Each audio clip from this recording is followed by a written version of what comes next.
여러분 안녕하세요.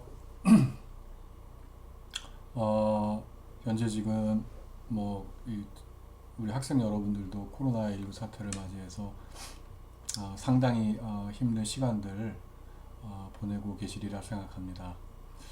우리 진짜 다 같이 힘을 내서 좀 잘 이 사태가 진정 국면에 들어갈 때까지 건강들 잘 지키고 오프라인에서 조만간 어떤 즐거운 얼굴로 같이 만나 뵙기 되기를 바랍니다. 여러분도 아시다시피 현재 그 코로나19 사태를 맞이해서 대부분의 대학들이 온라인 강의로 일단은 지금 진행을 하고 있는데요. 저희도 마찬가지입니다. 우리 학교도 현재 온라인 강의들을 준비하고 있고, 저도 오늘 3월 9일 학교에 정말 저도 오랜만에 와서 제 연구실에서 현재 이 강의를 찍고 있습니다. 강의는 여러분 지금 강의 포털에 제가 올려드린 PPT를 이용해서 같이 한번 얘기하면서 진행을 해볼까 합니다. 여러분 일단 제일 먼저 인트로라고 되어 있는 PPT를 열어주시면 감사하겠습니다.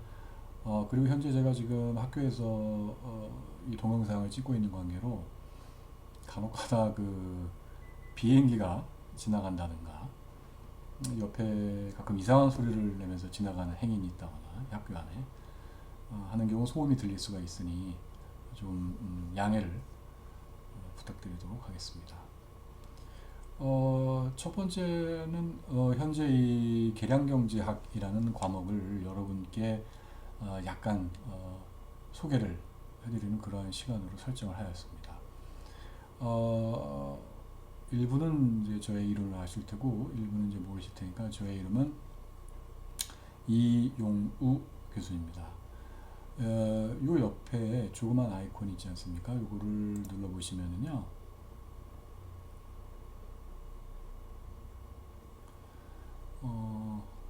제 홈피입니다. 개인적인 홈피고요. 사진이 굉장히 그 젊어 보이죠? 지금으로부터 한 6, 7년 전 경의 저의 모습이 되겠습니다. 이 홈피는 그냥 관심 있으신 분들은 다른 건 모르겠고요. 여기 아카데믹 인터레스트, 여기 이제 간단한 이력서가 있고 아카데믹 인터레스트, 그다음에 개인적인 관심사들, 그 다음에 제가 지금까지 연구해서 학술지에 발표된 저의 논문들, 그 다음에 현재 진행 중인 연구들의 목록, 이런 것들이 있습니다. 이제 다른 건 모르겠고 여러분이 오늘 배우는 내용과도 관련해 가지고 여기는 조금 보셔도 유용하리라고 생각합니다. 좀 이따 이거는 다시 한번 보여드리도록 하겠습니다. 그렇고요. 그리고 제 이메일 주소고요. 나중에 이 과목을 배우면은 이 이메일이 한편 상당히 그 의미가 있으면서 다른 한편 상당히 유치하다는 거를 여러분이 아마 느끼시게 될 겁니다. 다음 페이지를 보시면 이 강의를 한번 소개하도록 하겠습니다. 계량경제학은 일단 많은 그 경제학과, 경제학부, 경제금융학부 학생들에게 굉장히 어려운 학문이다 이렇게 인식이 되어 있습니다. 저 또한 다르지 않았습니다. 제가 예전 저도 대학을 다니던 학부 시절 계량경제학 뭔가 어감 자체도 어렵게 느껴지고 실제로 주위 동료나 선배들이 얘기하는 것도 마찬가지고 굉장히 어려운 학문이다. 이렇게 이제 그 말씀을 많이 하시고 했었고 저도 그렇게 생각을 했었고 배우면서도 지금은 제가 이 계량경제학을 굉장히 좋아하기 때문에 심지어는 이제 천안 속된 말로 밥벌이 수단으로까지 지금 되어 있습니다만 처음엔 저도 많이 어렵게 느꼈습니다. 근데 어렵게 느끼는 이유 중에 하나는 또 하나 어렵게 느끼는 과목인 통계학에 직접적인 이 기반을 이 과목이 가지고 있기 때문입니다. 하지만 조금 어려운 이 과정을 여러분이 좀 차근차근 뚫고 나가시면 생각보다 얻는 게 굉장히 많으실 겁니다. 현재는 여러분도 알다시피 빅데이터니 뭐니 지금 데이터의 시대인데요. 상대적으로 데이터가 범람하는 거에 비해서 데이터를 실제로 과학적으로 분석하는 기법들을 습득하는 사람들은 상당히 드뭅니다.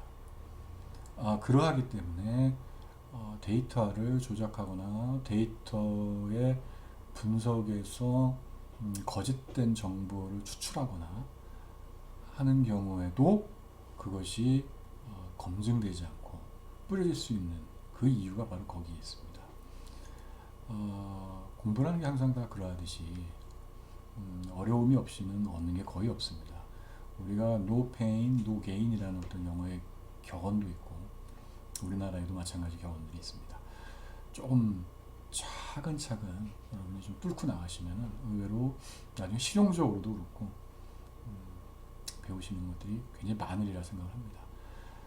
일단 계량경제학이라는 것은 여기 첫 번째 에 있듯이 어떤 현실의 경제적 관계에 실증적 내용을 부여하기 위해 경제적 데이터에 통계적 방법을 적용하는 학문입니다. 이거 어려운 단어들로 구성되어 있죠.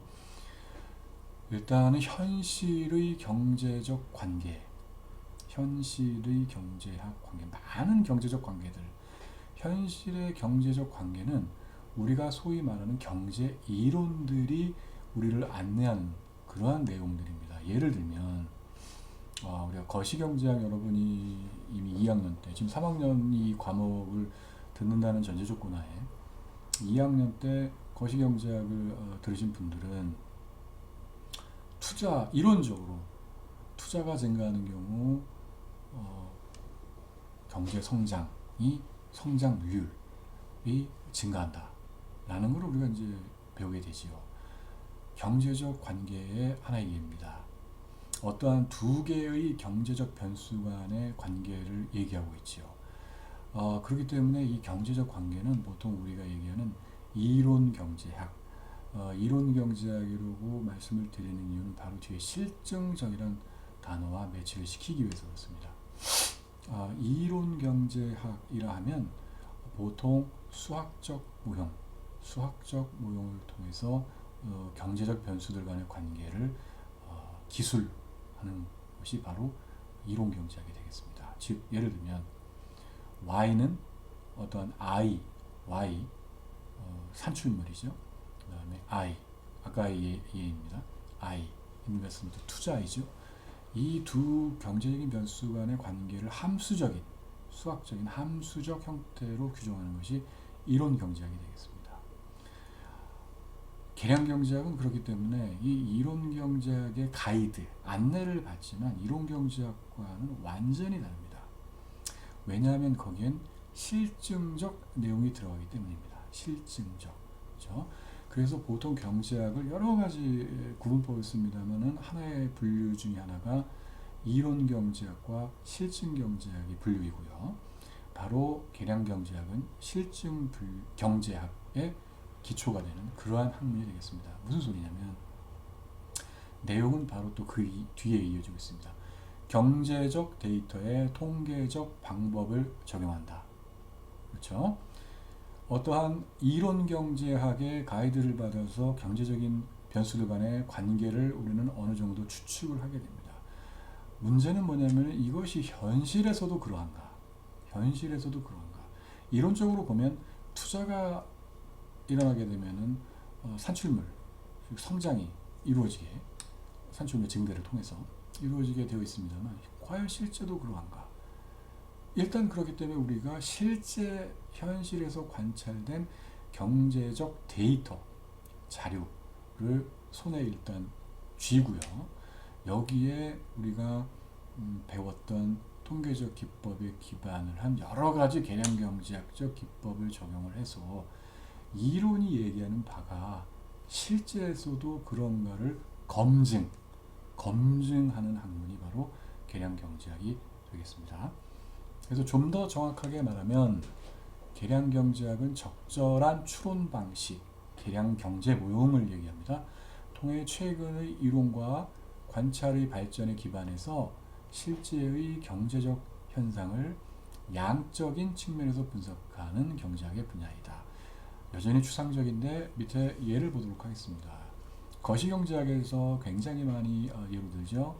가처분 소득이 증가하면 실제로 소비가 증가하는가? 가처분 소득. 여러분 기억하시는지 모르겠는데 거시경제학에서 Y, 그다음에 small d, 그래서 disposable income, 즉 여러 가지 이전 소득이나 그다음에 조세 납부 등을 감안한 실제로 우리가 소비 지출을 위해서 쓸 수 있는 가처분 소득이 증가하는 경우 실제로 소비가 증가하는 것. 케인지언 소비 이론의 가장 핵심이죠. 그죠? 이론은 그렇다고 되어 있습니다.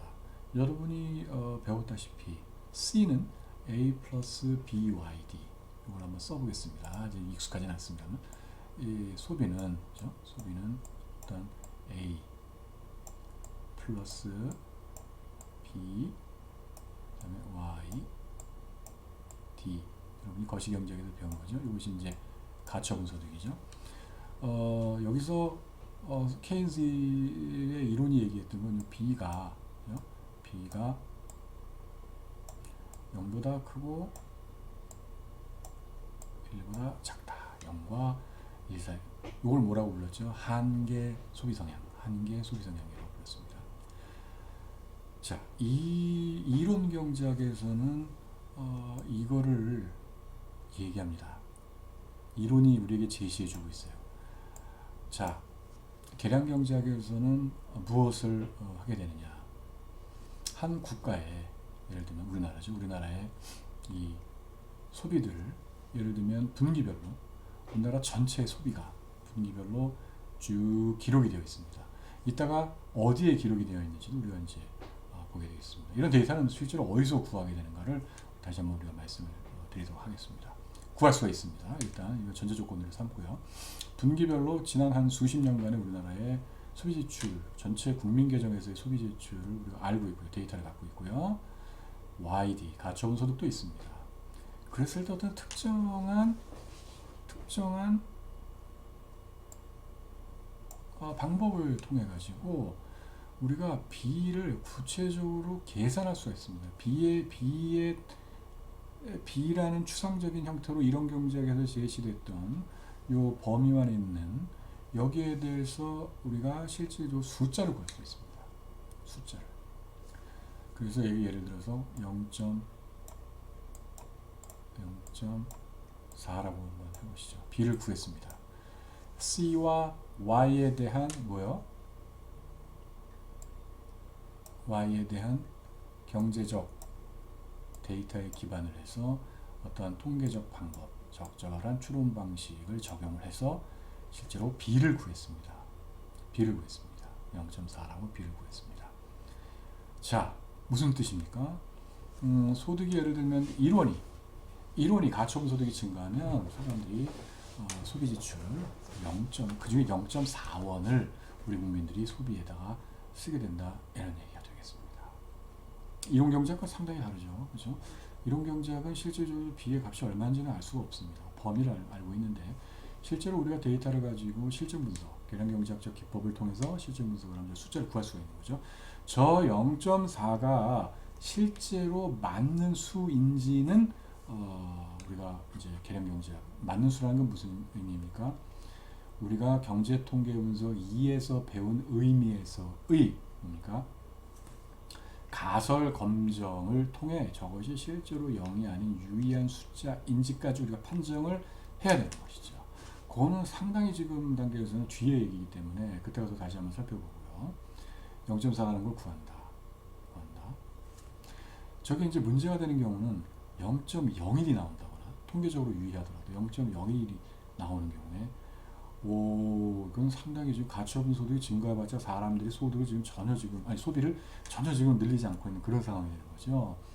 그렇기 때문에 이 이론 경제학을 넘어서서 이론 경제학이 상당히 중요함에도 불구하고 이론 경제학을 넘어서서 실제의 데이터를 가지고 현실에서 정말 그러한가를 판단하는 게 굉장히 중요한 문제라는 것이죠.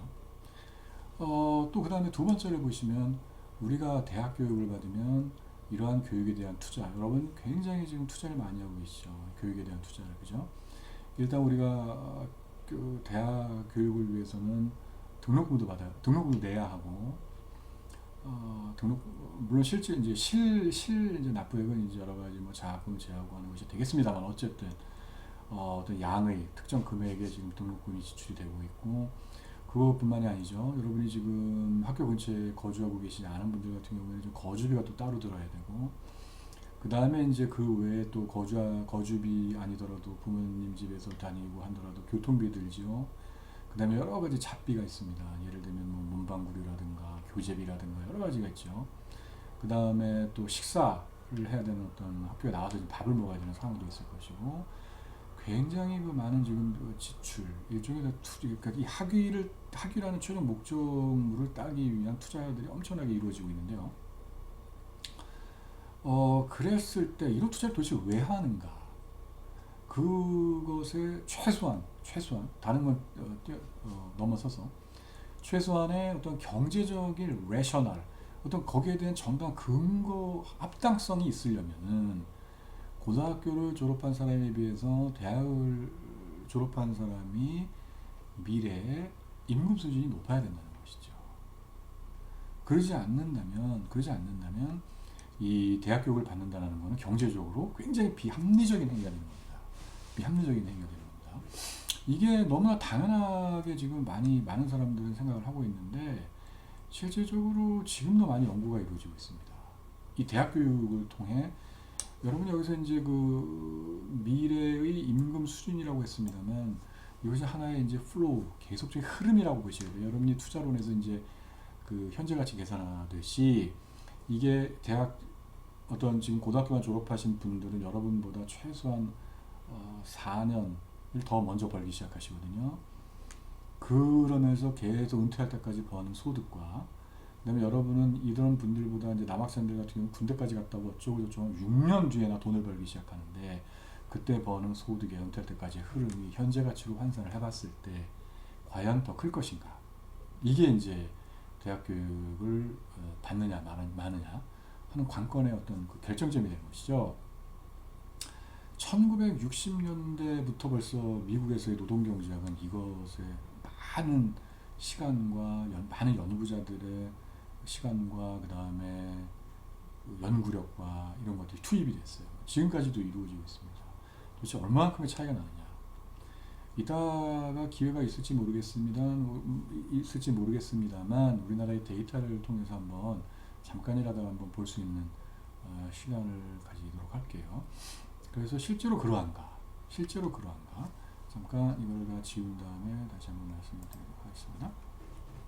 여러분, 이거는 그러면 어떤 식으로 우리가 한번 생각을 해볼 수가 있을까요? 웨이지는, 그죠? 임금은 예를 들어서 A 플러스 B, 이게 녹화가 돼야 되는데 이게 PPT 뒷부분으로 나갔을 때 이게 보이는지 모르겠습니다.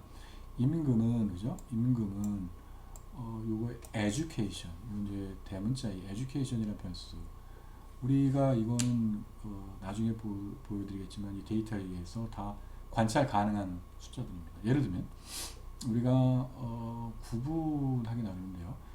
우리나라 성인, 남자 성인, 예를 들면 정규직 근로자들이 있다고 했을 때 100명을 우리가 관찰할 수 있거든요. 실질적으로 돈을 투입을 해서 설문조사를 한다거나 조사를 할 수가 있습니다. 그러니까 100명들의 그 임금이 쫙 있습니다. 여기서 임금이라고 하면 여러분이 항상 유념해야 될 것은 시간당 임금입니다. 시간당 임금. 왜일까요? 실질적으로 사람들의 노동 조건이 아주 상이하게 다릅니다. 어떤 사람들은 방금도 말씀드렸지만 어떤 사람들은 정규직이 있고 어떤 사람은 비정규직이 있고, 어떤 데는 야근이 아예 없는 데도 있고 야근이 있고, 어떤 데는 주말에까지 나와서 일해야 되는, 그렇기 때문에 실질적으로 월급을 비교하면은 상당히 많은 오류가 발생합니다. 그래서 이런 제반 그 노동 조건을 감안하고 실제로 이 사람이 일주일에 일한 노동 시간을 예를 들면 전체 월에 일한 노동 시간을 월급으로 나누고 시간당 임금, 혹은 한 주에 번 돈을 그 주에 일한 노동 시간으로 나눈 그 시간당 임금이 이제 우리가 관찰을 하게 되는 거죠. 100명분의 들이 있습니다.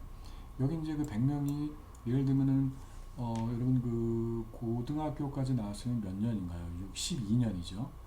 만약에 어떤 분이 중학교까지 나왔으면은 9년, 그죠? 대학교까지 나왔으면 12년, 그 다음에 전문대를 졸업하시게 되면 14년, 4년제 대학을 졸업하면 16년, 그리고 예를 들면 석사까지 했다 2년 쳐서 한 18년, 이렇게 숫자가 있겠죠. 몇 년을 교육을 받았는가, 그죠?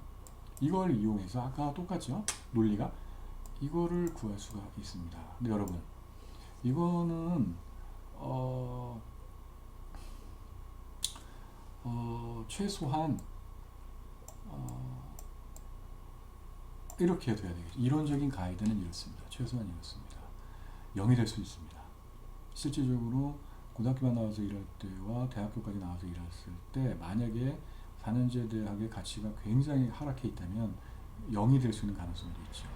그러나 상식적으로는 조금의 차이라도 양의 값을 갖지 않는, 저게 음의 값이라면 이미 대학은 옛날에 문을 닫아야 됐습니다. 모든 대학들이 저게 음이라면 그거는 이미 국민들에게 체감이 되었을 거기 때문에 최소한 음은 아니라는 거죠.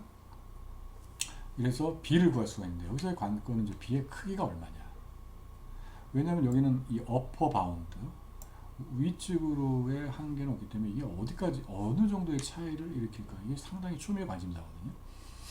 여러분에게도 직접적인 당연히 이해관계가 있죠. 지금 여기 여러분이 교실에 혹은 이 동영상을 바라보고 있는 이유가 바로 그거기 때문에 어떻게 보면 그래서 일단은 이런 것들도 우리가 계량 기법을 써서 당연히 B가 어떤 0이나 0보다 큰 숫자일 거라는 건 알지만 실제로 우리나라에서는 이제 어떤 숫자를 가질까 굉장히 크죠. 의미가. 그죠? 또 이제 예를 들자면은 위험 회피 성향이 강한 사람의 보험에 대한 수요가 약한 사람에 비해 실제 많을까? 이건 여러분이 이제 여기 보시면 이제 이거는 우리 학부에서는 2학년, 이거는 3학년인가요? 이건 이제 4학년에 지금 개설이 되어 있죠. 위험 회피 성향이라는 것 자체 여러분이 사실은 2학년 미시경제학에서 배웠으리라고 생각을 하고요. 당연히 배웠을 거라고 생각하고 넘어가겠습니다. 위험 회피 성향이 강하면 당연히 보험에 대한 수요가 강해진다라고. 그렇지 않은 사람에 비해서 상대적으로 이론적으로 예측이 됩니다. 이론적으로 예측이 됩니다. 그러나 실제로 그럴까는 또 다른 문제거든요. 이것도 이제 우리가 보험 데이터를 가지고 한번 아까처럼 그 관계에서 그 영향을 볼 수 있는 그 특정 숫자를 우리가 이제는 계량경제학적 단어를 쓸게요. 추정해 볼 수 있는 거죠. 추정해 볼 수가 있는 거죠. 그 다음에 한때 요 근 몇 년 우리나라를 굉장히 달궈놨던 이 최저임금은 과연 최저임금 여러분도 너무 잘 아시겠지만 우리 이제 경제금융학부에서는 경제학의 2회 시간부터 배우잖아요. 그죠?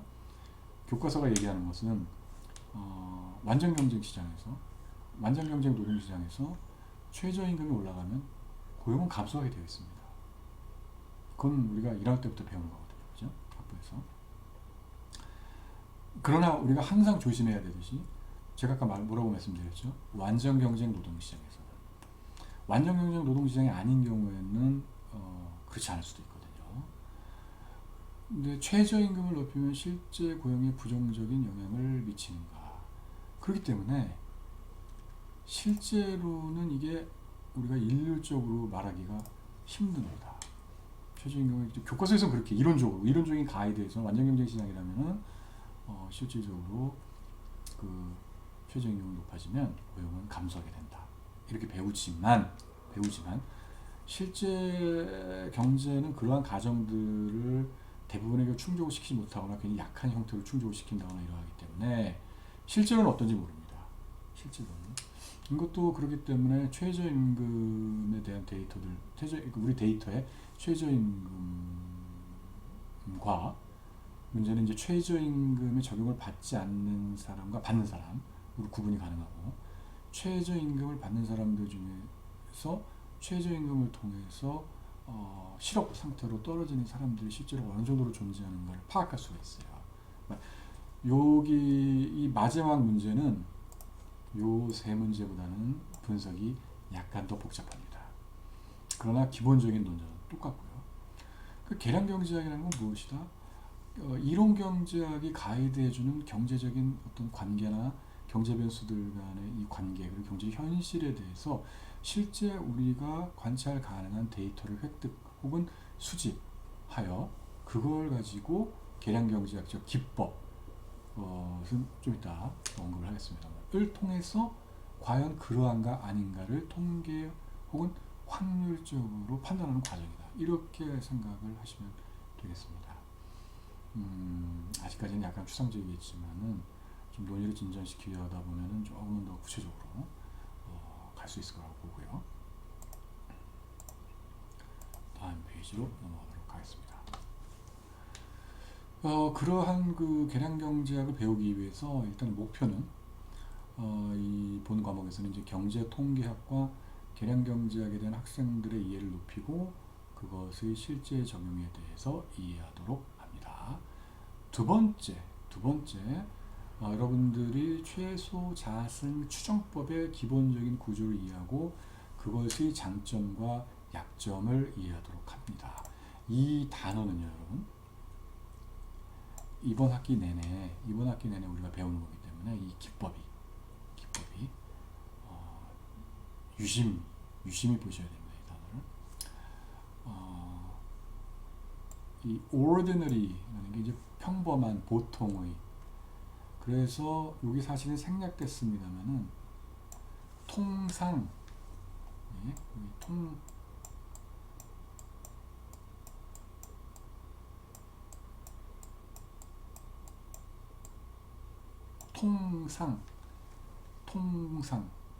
약간 다르게 번역하는 책들도 있고요. 대부분 많은 책들이 이걸 통상이라고 해요. ordinary, 평범한, 보통의, 그냥 일반적인, general한, 그죠? 왜일까요? 최소자승 추정법에 최소자승 추정법에 여러 최소자승 추정법이 있습니다. 그 중에 가장 범상한, 일반적인, 통상. 그 다음에 리스트는 여러분 아시겠지만 little less list 최상급이죠. 가장 작게 하는 최소. 그 다음에 squared 뭡니까 여러분? 곱하는 거거든요. 그러니까 영어로 얘기하면 곱하기가 그 다음에 뭐 x의 2승 승의 개념이에요. 스퀘어가. 그러니까 뭐 x 스퀘어드 하면은 x의 제곱이거든요. x 스퀘어드 하면은 그런 식으로 스퀘어 하면 이게 곱했다는 뜻입니다. 그리고 이 자가 왜 그럴까요? 스스로 나 스스로 똑같은 애들 곱한다는 의미인데 그것도 나중에 이제 설명을 드리고요. 그래서 통상, 최소, 자승, 모형, 추정 이렇게 되는 것입니다. 아셨죠? 그래서 요거를 줄여서 뭐라고 부른다? OLS. 그렇죠? 그래서 계량경제학을 배우신 분들은 우리가 OLS 하면은 최소자승 추정법 이렇게 이해하시면 되겠습니다. 그래서 이번 학기에 내내 우리는 결국은 최소자승 추정법을 배우게 된다. OLS를 배우게 된다. 이거를 이해하시면 되고요. 그 다음에 이제 이 고전적인 선형회귀 모형의 가정들이 성립하지 않을 때 최소자승 추정법에 대한 대안들은 어떻게 기능하는가. 실질적으로 요거 이제 되게 중요한데요. 우리가 최소자승 추정법을 통해서 아까 예를 들어볼게요. C는 우리가 이제 거시경제학에서 C는 A 플러스 B의 Y의 D. 아까 이제 가처분 소득이 소비에 미치는 영향을 추정을 한다고 했을 때 추정이란 단어 다시 썼습니다. 제가 요 B를 C와 자꾸 A는 무시한다고 생각하시겠지만 A도 구합니다. 근데 A는 중요하지가 않아요. 우리한테. 어떤 의미인지도 나중에 설명해. 왜 안 중요하다는 의미가 뭔가. C와 이제 Y의 실제 데이터를 가지고 A와 B를 이제 추정을 하게 되거든요. 근데 이 B가 여러분 아까 예를 들면 이게 0.4 구했습니다. 진짜 0.4 맞나? 0.41 아닌가? 0.43 아닌가? 0.7 아닌가? 0.4 맞나? 이런 의구심이 당연히 들겠죠, 그죠? 그렇기 때문에 이제 계량경제에서 제일 중요한 거는 저 B를 구하는 게 일단 제일 중요하고요. 그다음에 이제 B가 실질적으로 통계적으로 믿을 만한 숫자인가 하는 의미에서의 통계적 유의성을 한번 따져봐야 되거든요. 근데 예를 들자면 우리가 이게 바로 이제 고전적인 선형, 이게 이제 선형, 이 자체가 선형 모형 중에 가장 단순한 형태, 그죠? 직선이잖아요. 직선의 방정식, 그죠? 예를 들면은 우리가 이제 이렇게 그려볼 수가 있지 않겠어요? 여기 이제 y, d가 있고 여기 이제 c가 있고, 만약에 a와 b가 다 양수라면은 어떤 이런 선이 되지 않겠습니까? 이 선형회귀 모형이거든요. 이 선형회귀 모형도 정확히 정의하겠습니다. 선형회귀 모형인데 이 선형회귀 모형에 몇 가지 우리가 가정을 합니다. 그리고 여러분께 더 말씀을 안 드린 것 중에 하나가 있는데 여기 플러스 뭐가 또 제일 중요한 뭔가 여기 있어요. 좀 이따 아마 조금 얘기를 할 거예요. 사실은 수학적 모형과 수리적 모형과 계량 모형을 가르는 선이 요거에 있습니다. 그러니까 수리 모형은 여기 없고요. 정확하게 직선 이렇게 정확한 수식으로 표현이 되고요. 뭔가 계량 모양은 여기 뭐가 하나 있어요. 좀 이따 이제 보고요. 우리가 여기 좀 모이는 것까지 포함해서 뭔가 여기에 대해서 가정들을 몇 개 하거든요. 그런 가정들 하나하나 가정들이 어겨지기 시작하면 우리가 그 가정에 충족하지 않는 경우에는 이 B를 구해봤자 B가 의미가 없습니다. 단적으로 얘기하면, 극적으로 얘기하면. 그래서 이 가정들이 뭔지도 살펴봐야 되지만 가정들이 하나하나가 어겨질 때 여기에 무슨 일이 발생을 하는가, 이걸 우리가 깊이 공부해야 됩니다. B를 구하는 것보다 오히려 그게 더 중요할 수도 있습니다. 그렇죠? 그 다음에 네 번째, 학생들이 실제 데이터를 가지고 현실 적용을 해봄으로써 계량경제학 기법의 적용에 대해 자신감을 갖도록 하는데, 이거는 이제 다섯 번째랑 연결이 되겠습니다. 여러분이 이 수업이 다른 수업과 다른 게 제일 중요한 건 뭐냐면요, 실질적으로 여러분이 데이터를 가지고 저 최소자승 추정법을 통해서 저 B를 구하는 걸 여러분이 실제로 통계 패키지를 이용해 가지고 여러분이 실질적으로 해보셔야 돼요. 그리고 우리는 해봅니다. 특히 현재 지금 여러분이 아시는지 모르겠는데 지금 많은 학내외에서 데이터 분석 기법을 가르칠 때 여러 가지 이제 통계 패키지를 이용하거든요. 제가 지금 이 수업에서 이용하고자 하는 것은 요 그레틀이라는 통계 패키지입니다. 그레틀. 설치하기도 굉장히 간단하고 실질적으로 쓰기에도 굉장히 간단한 그러한 이제 통계 패키지가 되는데, 여러분 제가 굉장히 강조합니다만 여러분 나중에 과제를 이제 해야 될 때도 그렇고 반드시 그래트를 이용하게 되어 있습니다. 그래트를 이용해서 여러분이 뭔가 추정을 하고 그 결과물들을 거기서 심지어는 프린트해서 여러분이 제출하게 되어 있거든요.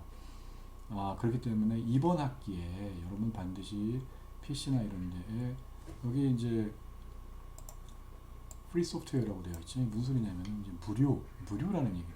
프리 소프트웨어는 무료. 그러니까 여러분이 이거를 각자 까시는데 한번, 저도 지금 컴퓨터에 깔려 있지 않기 때문에 한번 같이 해보도록 할게요. 그래서 여기 링크를 연결을 시켜놨거든요. 이거 한번 눌러보도록 하겠습니다.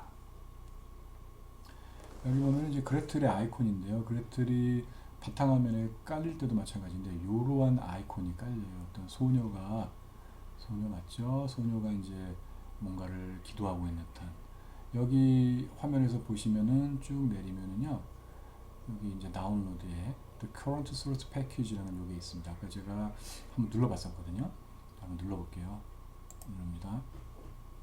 이런 화면이 뜨고 여기 지금 5, 4, 3, 2, 1 이렇게 되어 있죠. 그리고 여기 지금 열거나 저장하시겠습니까? 저는 열기로 할게요. 이렇게 해서 허용.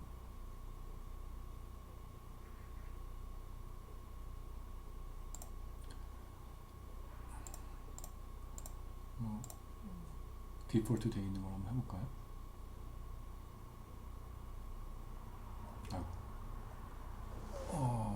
도대체 어디가 있나?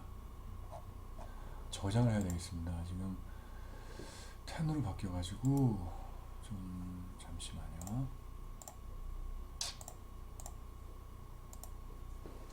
얼마 전에도 10을 깔아가지고 저장을 해서 진행을 시켜야 되겠습니다. 3, 2, 1 이렇게 해서 일단은 다른 이름을 저장을 하고요.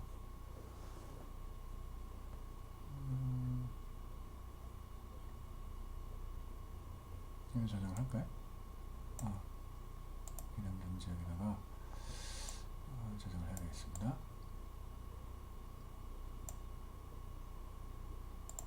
여기다가 해서 저장을 하고요.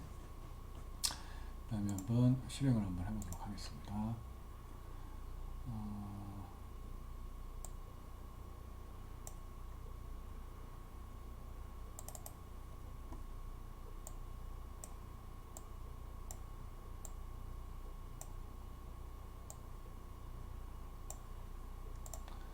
실행을 한번 해보도록 하겠습니다.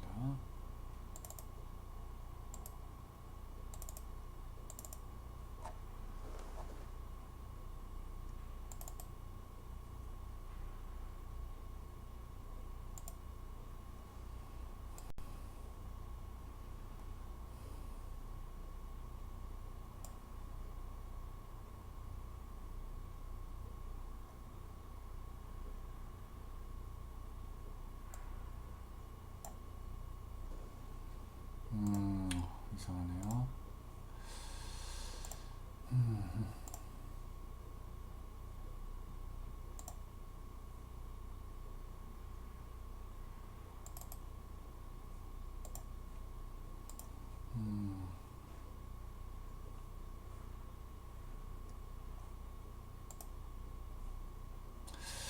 이 부분은 지금 제가 기술적으로 희한하네요. 지금 윈도우즈 지금 10으로 바꾼 다음에 지금 잘 안되네요. 예, 실행 일단 지금 되고 있고요. 죄송합니다.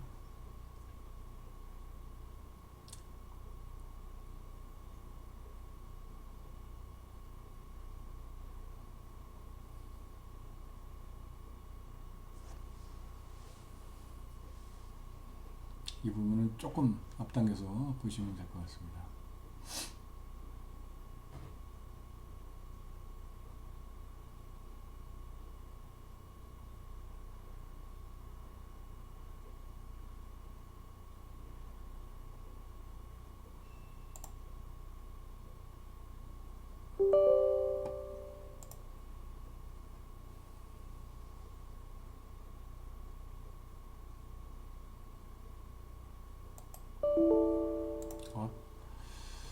이상한데요, 지금.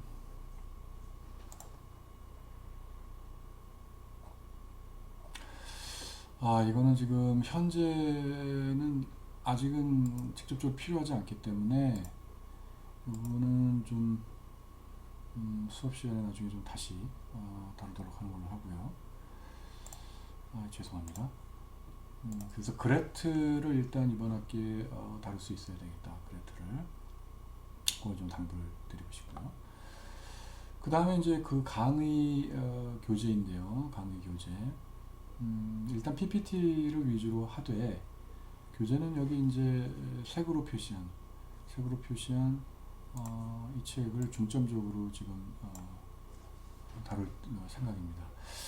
글쎄, 저는 뭐 항상 매 수업 시간에 그럽니다만은 이걸 꼭 굳이 사라고 말씀 좀 드리기는 그렇고요. 제가 뭐 책 장사도 아니고. 일단 도서관에 몇 카피가 지금 구비가 되어 있고요. 이 문제는 뭐냐면은 이거를 구입하더라도 지금 출판사에 제가 그 건의를 했습니다만은 이 교재가 원래 그 울드리치라는 이제 사람이 쓴 교재는 그 연습 문제가 뒤에 있습니다. 그리고 사실 제가 그 연습 문제를 가지고 과제도 많이 내드리고 그러는데 시험 문제도 되게 비슷하게 내고요. 국내 번역본에는 그 연습 문제가 생략이 돼 있어요. 그래서 하지만 이 울드리치의 계량 경제학, 이 원래 책 원저의 연습 문제와 심지어 제가 알기론 답도 구글을 쳐보시면 아마 검색이 되실 거예요. 그래서 그거를 좀 이 책을 구입을 못 하시는 경우에라도 그 책을 구입을 하셔가지고 좀그 연습 문제를 구비하셔가지고 준비하시면 좀 좋을 것 같다는 생각이 좀 들고요. 그 다음에 이 책은 이분이 워낙 아주 오랜 기간 계량경제학 이 교과서를 참 전 세계적으로 뭐라 할까요? 이 평정을 이제 했던 분이기 때문에 지금도 저도 사실은 계량경제학 입문을 처음 할 때 규자라티 책으로 공부를 했었고 그랬기 때문에 상당히 애정이 많이 가는 책이죠. 근데 실제적으로 현재 지금 계량경제학 교과서 그 판의 이동이 월드리치 쪽으로 많이 지금 이동하고 있는 추세입니다. 저 같은 경우도 월드리치 책을 좀 더 선호하는 지금 편이고요. 그 외에 뭐 이거 3번은 뭐 굳이 뭐 이렇게 뭐 하실 필요는 없고요. 아주 관심 있는 분들이 읽으면 아주 재밌습니다만 그 외에도 이제 우리나라 국내 교수님들이 쓰신 그 계량경제학 책들 굉장히 많습니다. 그런 걸 보셔도 전혀 상관이 없고요. 근데 항상 그러하듯이 제가 당부를 드리고 싶은 것은 교재 한 권은 계량경제학 교과서 하나 가지고 이번 학기 공부를 좀 해나가셨으면 좋겠다. 이런 좀 당부의 말씀을 좀 드리고 싶습니다. 대신에 그 국내 교수님들이 쓰신 책은 가급적이면 요 근래에 좀 가깝게 좀 출판이 된 그런 책을 참고해 주시면 좋을 것 같고요. 그 다음에 이제 여러분이 사실은 이제 가장 관심 있으실 부분이 이제 성적 산출입니다. 일단은 중간 시험을 35%, 기말 시험 45%, 과제 3회 15%, 각 5%고요. 출석이 5%입니다. 조금 더 세부적으로 말씀을 드리자면 중간 시험이 지금 35%라고 되어 있는데 항상 중간 시험이나 기말 시험에는 100점 만점이거든요. 그렇기 때문에 제가 나중에 여러분께 점수를 알려드리는데요. 점수 알려드렸을 때 거기서 중간 시험은 0.35를 곱하시고 기말 시험은 0.45를 곱하셔서 더하시고요. 그 다음에 내가 과제 3번 냈는데 나름대로 그냥 열심히 했다 하면은 전부 5점을 드리거든요. 그 때문에 그거는 그냥 5로 3번 낸 경우에 15를 앞에 계산한 거에다 더하시고요. 그 다음에 출석, 내가 출석점이 좋다 그러면 5를 더하시면 이제 총 100점 만점에 그래서 그 100점에서 그 순위를 쭉 매겨서 30%를 A권, 70%까지 B권 뭐 이렇게 드리도록 합니다. 여기서 굉장히 중요하게 지금 제가 말씀을 드려야 되는 부분이 과제, 첫 번째 1회 과제는요 무조건 우리 학부에서 2018년부터 진행해 오던 데시컨, 데이터 시각화 컨테스트의 출품작으로 냅니다. 현재 지금 이 코로나19 사태로 인해서 원래는 4월 한 중순부터 시작해서 5월 초쯤에 끝났던 데시컨도 지금 상당히 좀 미뤄지고 있거든요. 하지만 어쨌든 숙제 자체는 빨리 첫 번째 숙제로서 제가 어쨌든 받고요. 그래서 여러분이 첫 번째 숙제는 데시컨 출품작으로 준비를 해서 저한테 내주시고요. 제가 일괄적으로 그걸 받아가지고 강기철 교수, 조직위원장이시죠 데시컨에 제가 드리는 그런 형식이 되고 거기서 이제 심사를 해서 또 그러니까 일단 저한테 내면은 충실해서 내시면 무조건 점수 나가고요. 시상에 들든 아니든 이렇게 해서 처리를 하도록 하겠습니다. 출석은 오프라인 수업에서 여러분을 뵙게 되면 그때 한번 다시 한번 얘기를 해야 될 텐데 이게 좀 애매하더라고요. 예를 들자면 결석을 한 번도 안 한 경우만 5점을 다 주는 건지 아니면 결석을 한 번도 안 하거나 최소 한 번 정도 결석을 하는 경우에 5점을 줄지 요 범위들을 이제 정하는 게 사실 예민하기 때문에 여러분과 상의를 해서 과연 어떤 식으로 5점, 4점, 3점, 2점, 1점을 줄지를 한번 논의를 한번 해보는 시간을 가지도록 하도록 하겠습니다. 그 다음에 실질적으로 재작년이죠. 2018년까지 계량경제학 과목은 아시는 분도 있고 모르시는 분도 있겠지만 이제 이번 2월 말에 지난 2월 말에 이제 정년퇴직을 하신 유지수 교수님께서 가르치셨어요. 그래서 작년부터 제가 가르쳤거든요. 그래서 저는 이제 모든 과목에 사실 소위 말하는 족보를 이제 공개를 하는데 작년 거밖에 없는 거죠. 이 경우에는. 그래서 작년 족보는 일단 공개를 해드리고요. 중요한 거는 작년 아까 말씀을 드린 울드리치란 사람의 교재, 원교재에 있는 연습 문제에서 과제도 냈고 실질적으로 시험 문제도 냈었습니다. 그래서 여러분께 그러하기 때문에 그 연습 문제를 좀 나름대로 연습 문제 많잖아요, 그죠? 연습 문제 많은데 여러분께 부탁드리고 싶은 것은 친구들끼리 좀 팀을 짜시거나 해서 같이 협업을 해서 예를 들면 문제 10개를 해결해야 되는데 뭐 4명이서 뭐 5명이서 한 뭐 2개씩 맡아가지고 풀어가지고 같이 논의를 한다거나 이런 식으로 하시면 좋겠고요. 이게 혹시 이제 솔루션도 답안지도 돌아다니는지 모르겠습니다. 뭐 그런 걸 솔직히 참조를 하셔서 문제가 너무 많기 때문에 답안지가 있으면 더 유리하겠죠, 그죠? 그래서 그걸 가지고 한번 풀어보신다거나 하는 계획이 그런 기회들을 가지시면 좋겠습니다. 잠시만요. 그렇고 마지막으로 이제 몇 가지 여러분도 좀 주의를 해주셨으면 좋겠고 저도 좀 주의를 했으면 좋겠는 몇 가지 말씀을 드리자면 일단 수업 태도인데요. 일단 좀 지각은 안 하셨으면 좋겠어요. 왜냐하면은 올해 강의실은 오프라인으로 수업을 하게 되면 올해 강의실은 어떤 형태가 될지 모르겠는데 예를 들면 이제 앞으로 바로 그 교탁 옆으로밖에 드나들 수 없는 구조의 교실이 있는 경우도 있습니다. 그런 경우에는 좀 저는 뭐 크게 그렇지만 다른 분들에게도 많이 그 눈살을 찌푸리게 하거든요. 이런 경우 상당히 다른 사람 모든 사람이 볼 수밖에 없잖아요, 그죠? 수업에 직접적인 영향을 주고 그 뒤에 크게 있어서 뒤에 이제 드나들 수 있는 분이 있으면 그나마 좀 나은데 가급적이면은 지각을 좀 하지 말고 제 시간에 좀 들어오셨으면 좋겠고요. 그 다음에 이제 예를 들면 뭐 연강이어가지고 막 급하게 오느라고 화장실도 못 들리고 이제 하시는 경우도 있는데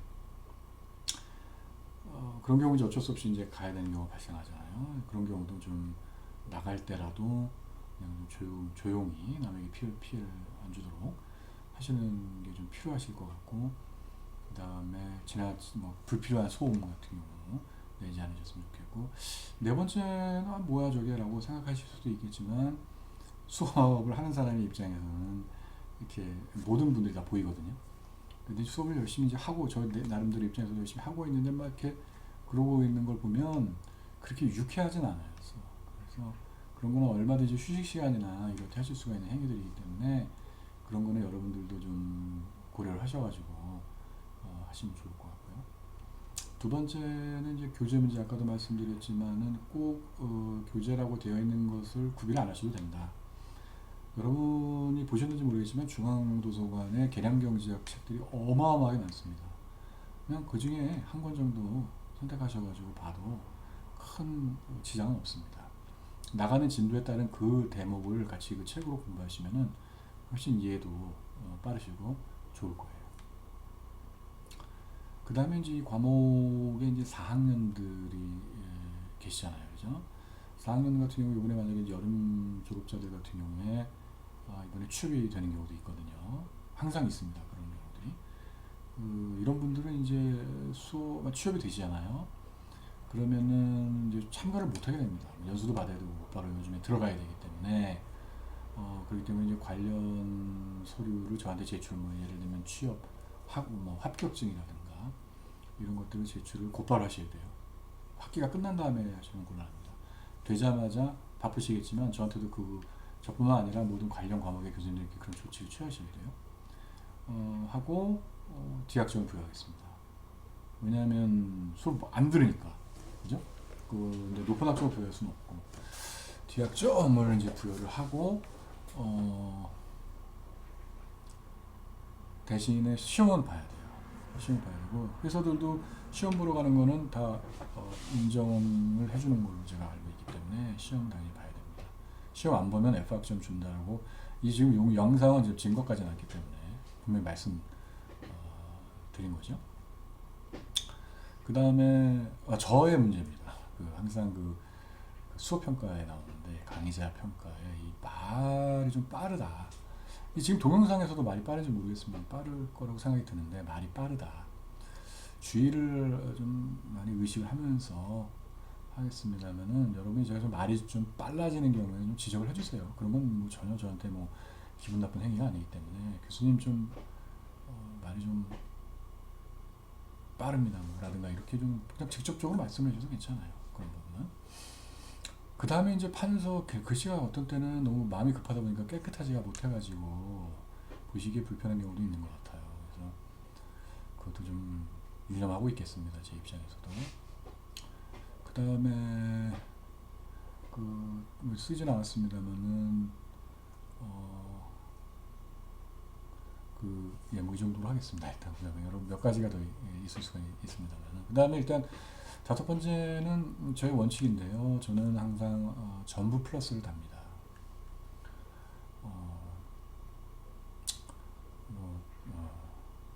이유는 제가 오프라인 강의에서 언제 말씀을 드릴 기회가 있을 것 같고요. 그렇기 때문에 30%까지는 무조건 전부 A 플러스고요.